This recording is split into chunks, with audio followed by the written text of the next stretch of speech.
Hi friends, I am advocate Jaya शेवा। आज का हमारा टॉपिक है डोमेस्टिक वायलेंस। इससे पहले कि हम ये टॉपिक शुरू करें, I would like to just inform you that prior to this I have already made the videos on national commission for women and protection of women against the provision of the law for violence against women. तो बहुत से अगर आपको और भी detailed list चाहिए ऐसे crimes को जो कि विमेन के अगेंस्ट होते हैं और उसके अगेंस्ट लॉ ने क्या प्रोटेक्शन प्रोवाइड करवाई है और नेशनल कमीशन ऑफ वुमेन क्या है, उसके बारे में डिटेल्ड वीडियो मैंने बनाई है, तो आप you can go through it and you can understand how it works. तो चलो आज शुरू करते हैं। सबसे पहले जैसे कि आपको पता ही है कि कोविड का जो पेंडेमिक चल रहा है उसके चलते बहुत सी मुश्किलों का सामना करना पड़ रहा है और बहुत से कामों का करने का तरीका डिफरेंट हो गया है। ज़्यादातर लोगों को घर में बैठना पड़ गया है और लगभग 8 से 10 महीने तक सबको लॉकडाउन का सामना करना पड़ा। तो इसके दौरान अगर आप स्टैटिस्टिक्स देखें तो नेशनल कमीशन ऑफ वुमेन ने बताया कि जो violence, domestic violence against women है वो 100% इंक्रीज हो गया है। इसके अलावा जो टाइम्स ऑफ इंडिया है उसने बोला कि not rape, domestic violence is top crime against women. So domestic violence एक बहुत ही सीरियस इशू है जिसका सामना करना बहुत ज़रूरी है।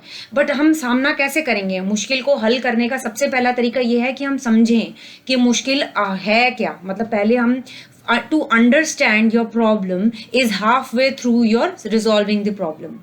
तो सबसे पहले हम समझते हैं कि डोमेस्टिक वायलेंस में क्या क्या इंक्लूड होता है और डोमेस्टिक वायलेंस आखिर है क्या। क्योंकि जब तक हमें पता नहीं होगा कि हमारे साथ डोमेस्टिक वायलेंस कमिट हो रही है, हम उसके अगेंस्ट रेमेडी के लिए कैसे सपोर्ट सीख कर सकेंगे, कैसे लीगल हेल्प ले सकेंगे। तो जो डोमेस्टिक वायलेंस की डेफिनेशन जो मैं आज कवर कर रही हूँ वो that is as per the protection of women from domestic violence act 2005। तो सबसे पहले क्या होता है, इस डेफिनेशन में क्या क्या इंक्लूडेड है? इसमें होता है हार्म्स और इंजुरीज और endangers the health, safety, life, limb और वेलबींग। तो अगर कोई किसी को थ्रेटन करता है, उसको थ्रेट है, उसको हार्म करता है या इंजुरी देता है या एंडेंजर्स यानी उसको खतरे में डाल देता है किसी की हेल्थ को, सेफ्टी को, ज़िंदगी को, किसी एक बॉडी पार्ट को या उसके बेटरमेंट को, वेदर मेंटल और फिजिकल। तो इसमें सिर्फ फिजिकल टॉर्चर ही नहीं है, फिजिकल जो हार्म ही नहीं है, मेंटल हार्म भी इंक्लूडेड होते हैं। ठीक है। और इसमें फिजिकल अब्यूज़ भी होते हैं, sexual abuse, verbal and emotional abuse, यानी कोई वर्बल कमेंट्स मारे जा रहे हैं जिसके कारण आपका जो मेंटल हेल्थ है उस पर इफेक्ट पड़ रहा है। और एंड इकोनॉमिक अब्यूज़ भी इसमें इंक्लूडेड है। ठीक है। इफ समवन हैरेसेस, हार्म्स, इंजोर्स और एंडेंजर्स, यानी अगर कोई आपको हैरेस कर रहा है, आपको हार्म कर रहा है, आपको इंजुरी पहुंचा रहा है या एंडेंजर कर रहा है, उसको ज़बरदस्ती करने की कोशिश कर रहा है। पहले में तो हार्म आ गया, अब यह है कि आपको किसी चीज़ के लिए प्रेशराइज किया जा रहा है, कुछ भी करने के लिए, कोई भी अनलॉफुल डिमांड पूरी करने के लिए। फॉर एन एग्जांपल डॉरी या कोई प्रॉपर्टी या कोई वैल्यूबल सिक्योरिटी के लिए अगर कोई आपको लेने के लिए प्रेशराइज कर रहा है और इस सब के चलते इस तरीके की प्रॉब्लम फेस करनी पड़ रही है आपको, तो आप डोमेस्टिक वायलेंस का शिकार कहलाएंगे। ठीक है। या कोई ऐसा व्यवहार जिसका इफेक्ट होता है कि भाई उसे ऐसा प्रेशराइज किया जा रहा है कि अगर कोई मतलब अगर आपने ऐसा काम नहीं किया या धमकियां दिए जा रहे हैं कि आपसे रिलेटेड कोई इंसान है, हम उसको नुकसान पहुंचा देंगे, तो वो भी इसमें इंक्लूडेड है। ठीक है। और इसमें होता है कि और अगर आप एक्चुअल में इंजुरी या हार्म पहुंचाई जा रही है, फिजिकल और मेंटल, ये सब इंक्लूडेड है जैसे कि मैंने पहले बताया। फिजिकल अब्यूज़ में क्या क्या आता है? फिजिकल अब्यूज़ में होता है करना या करने की कोशिश करना। ठीक है। Any act or conduct which is of such a nature as to cause bodily pain, harm or danger to life, limb or health or impair the health or development of aggrieved person and includes assault, criminal intimidation or criminal force. यानी कि ऐसा तरीके का environment या ऐसे तरीके का torture करना, बातें करना या पेन पहुंचाना, उसकी ज़िंदगी को खतरे में डाल देना या उसके हेल्थ को या किसी एक बॉडी पार्ट को ख़राब कर देना, ये सब इसमें इंक्लूड होता है फिजिकल अब्यूज़ में। सेक्शुअल अब्यूज़ में क्या होता है कि कोई भी ऐसा कॉन्डक्ट जो सेक्शुअल नेचर का हो, includes any conduct of a sexual nature that abuses, humiliates, degrades और otherwise violates the dignity of a woman. अगर कोई ऐसा सेक्सुअल नेचर का कंडक्ट है जो कि एक वुमन की, एक औरत के डिग्निटी को हार्म पहुंचाता है, उसको खराब करता है, तो वो भी इसमें इंक्लूडेड होता है। वर्बल एंड इमोशनल अब्यूज, जिसमें क्या आता है, इंसल्ट, रिडिक्यूल, मजाक उड़ाना, बेइज्जती करना, ह्यूमिलिएशन, नेम कॉलिंग, गालियां देना, and insults or ridicule specially with regard to not having a child or a male child. यानी अगर इस किसी के भी बातों में इस चीज़ का इफेक्ट आता है कि बच्चा नहीं होने के कारण या बेटा नहीं होने के कारण तो आपको ऐसे तरीके के व्यवहार को फेस करना पड़ रहा है, तो डोमेस्टिक वायलेंस में इंक्लूड है। ठीक है। रिपीटेड थ्रेट्स, अगर आपको धमकी दे रहा है कि कोई आपको फिजिकल पेन पहुंचाएगा या किसी और को पेन पहुंचाएगा जिससे आपको प्यार हो, जिससे आप अटैच्ड हो, तो वो भी डोमेस्टिक वायलेंस में आता है। इकोनॉमिक अब्यूज भी होता है डोमेस्टिक वायलेंस में।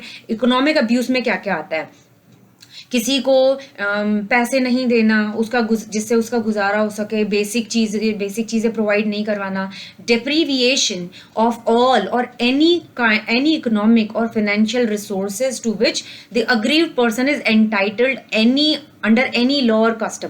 यानी आप उनका जिम्मेदारी है आपका खर्चा पानी उठाने का, वो खर्चा पानी उठाने से मना कर देते हैं, आपको खाना देने से मना कर देते हैं या बच्चों का खर्चा उठाने से मना कर देते हैं, आपके ऊपर मॉनिटरी प्रेशर, फिनेंशियल प्रेशर पड़ जाता है, तो वो भी डोमेस्टिक वायलेंस में इंक्लूडेड होती है।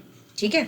तो इसमें और भी है कि भाई whether payable under an order of a court, अगर कोर्ट ने ऑर्डर पास कर दिया है और उन्होंने इनको ऑर्डर किया है, जो रिस्पोंडेंट है जिसके ऊपर डोमेस्टिक वायलेंस करने का वो है ब्लेम है, तो उसको अगर किसी ऑर्डर ने किसी कोर्ट ने ऑर्डर पास किया हुआ है कि you have to pay certain amount and they are not paying, so that also comes under domestic violence. ठीक है। or otherwise, or which the aggrieved person requires out of necessity, including but not limited to household necessities or for the life for the aggrieved person and her children if any। जैसा कि मैंने आपको समझाया कि उनकी day to day life की जो ज़रूरतें हैं उनको पूरा करने से मना कर देते हैं, तो ये भी इंक्लूडेड होता है। स्त्रीधन, जो ज्वेलरी वगैरह आप लेके आए हैं या आपके इन लॉज ने आपको गिफ्ट की है, वो भी सभी स्त्रीधन में इंक्लूडेड होता है। Property jointly or separately owned by the aggrieved person, payment of rental related to the shared household and maintenance, अगर आपका रेंट पे करना बंद कर देते हैं जिसमें आप रह रहे हो तो वो भी इंक्लूडेड है। मेंटेनेंस देने से मना कर देते हैं, वो भी है।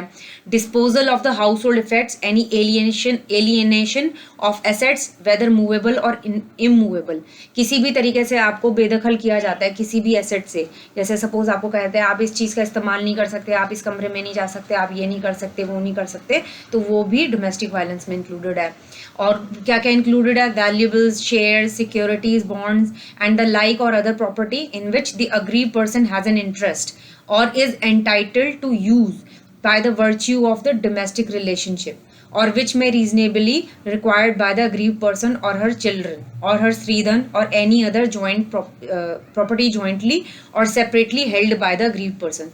जैसे कि मैंने आपको आसान शब्दों में समझाया कि आपको किसी भी चीज़ से बेदखल किया जाता है या उस चीज़ का इस्तेमाल करने से आपको मना किया जाता है, आपसे छीन लिया जाता है, तो वो सब इसमें इंक्लूडेड है। Prohibition or restriction to continue the access to resources or facilities which the aggrieved person is entitled to use or enjoy by the virtue of the domestic relationship including access to the shared household। यानी घर के सामान या घर के किसी room में आने जाने से रोका टोकी या किसी चीज़ के लिए रोक देना, रिस्ट्रिक्ट कर देना, तो ये सब भी इंक्लूडेड है। ठीक है। तो पर इसमें एक चीज़ ये भी ज़रूरी है कि किसी को भी डोमेस्टिक वायलेंस के अंडर क्या नाम है उसको कन्विक्ट करने से पहले उसको सर्कमस्टांसिस को कंसिडरेशन में ज़रूर लिया जाएगा, दोनों पार्टीज की बात सुनी जाएगी। ठीक है। बट अगर ये सब चीज़ें इंक्लूडेड हैं तो डिटेल में सिचुएशन को समझने के बाद कोर्ट ये ऑर्डर पास कर सकती है कि जो अग्रीव्ड लेडी है वो डोमेस्टिक वायलेंस का शिकार है, और अकॉर्डिंगली वो ऑर्डर पास कर सकती है। आई होप ये वीडियो आपको हेल्पफुल लगा होगा। अगर आपको डोमेस्टिक वायलेंस से रिलेटेड कोई भी क्वेश्चंस हैं तो प्लीज़ आप कमेंट्स में पूछ सकते हैं। अगर आपको मेरे वीडियोस अच्छे लगते हैं तो प्लीज़ मेरे यूट्यूब चैनल को सब्सक्राइब कीजिए। ये वीडियोस उनके साथ ज़रूर शेयर कीजिए जिनको ये हेल्पफुल हो सकता है और जिनको ये समझना ज़रूरी है कि डोमेस्टिक वायलेंस क्या होती है। ठीक है, और I hope you stay safe and stay healthy, and all the best to everybody, and please know your rights and understand how the law works. It is going to be a very good tool in your hands, and citizen empowerment is my mission, and if you would go through your rights you'd be able to understand and claim your rights pretty well. Thank you so much.